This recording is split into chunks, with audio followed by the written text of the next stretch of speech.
আজকে আমি একটা নতুন কিছু রান্না করেছি।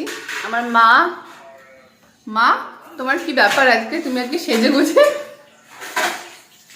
মা আজকে সেজে গুজে মা এমনিতে তো নাইটি পরে।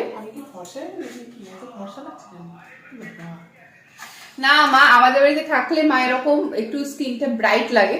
চুপ কর। আর বাড়িতে গেলে মা একদম কালো, সেই মুখের মধ্যে ট্যান করেছে এরকম হয়ে আমাদের বাড়িতে আসে। চুপ করো, তুমি নিজেও বলো তুমি কিরকম ভাবে আসো। নিজের বাড়ির ক্রেডিট খুব নিচ্ছিস। হ্যাঁ, কিন্তু আমার এখানে একটা সেই পাহাড় হয়েছে, কি থেকে হলো এরকম জানি না, ফট করে এরকম ঘুম থেকে উঠে দেখি এরকম পাহাড় হয়ে গেছে। একটু লাল তো মনে হয় রে।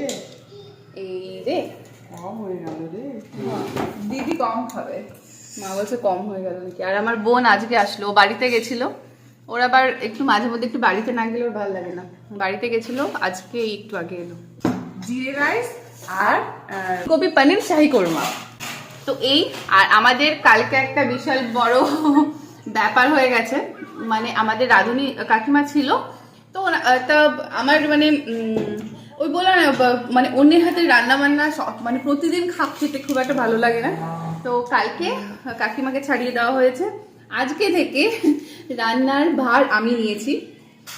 আমার মাও একটু একটু আছে আমার সাথে, বেশিরভাগটা আমি নিয়েছি। তো আর কি হয় না, যখন কেউ রান্না করে, মানে কোনো কাকিমা হোক যাই হোক, তো মানে এটা করতে হবে ওটা করতে হবে, মানে ডাল ভাত, মাছের ঝোল ভাত, মানে এরকম। আর নিজেরা করলে একটু এক্সপেরিমেন্ট করা যায় সব কিছু দিয়ে। সেটাই আজকে হয়েছে। হ্যাঁ, সেটাই আজকে হয়েছে। আর আশুকে দিয়েছি, আশু তো একদম সারপ্রাইজ হয়ে গেছে। আমাকে ফোন করে বলছে তুমি না, বলছে আমি তো পুরো সারপ্রাইজ। আর আশুর পাশে যে বসে যে লাঞ্চ করছিল বলছে তুমি এটা কি খাচ্ছ? ও বলেছে জিরে রাইস। বলছে বা তোমার ওয়াইফ তো ভালো রান্না করে। হ্যাঁ ভালো তো রান্না করি। তো আজকে জিরে রাইস আর পনির শাহী কোরমা। আর আমাদের যা না,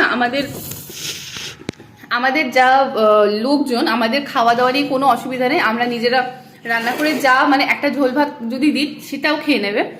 তো আমার মনে হয় নিজেরা করে খাওয়াই ভালো, আর নিজেদের হাতে এক্সপেরিমেন্টটা বেশি হয়, ভালো হয়। জিরে রাইস আর এই হচ্ছে শাহী কোরমা।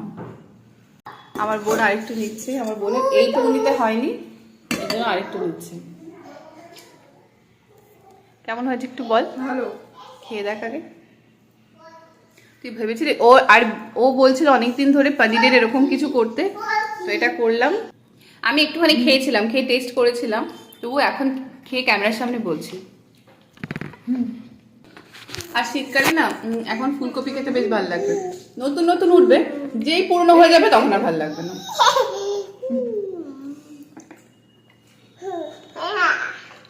টানছে।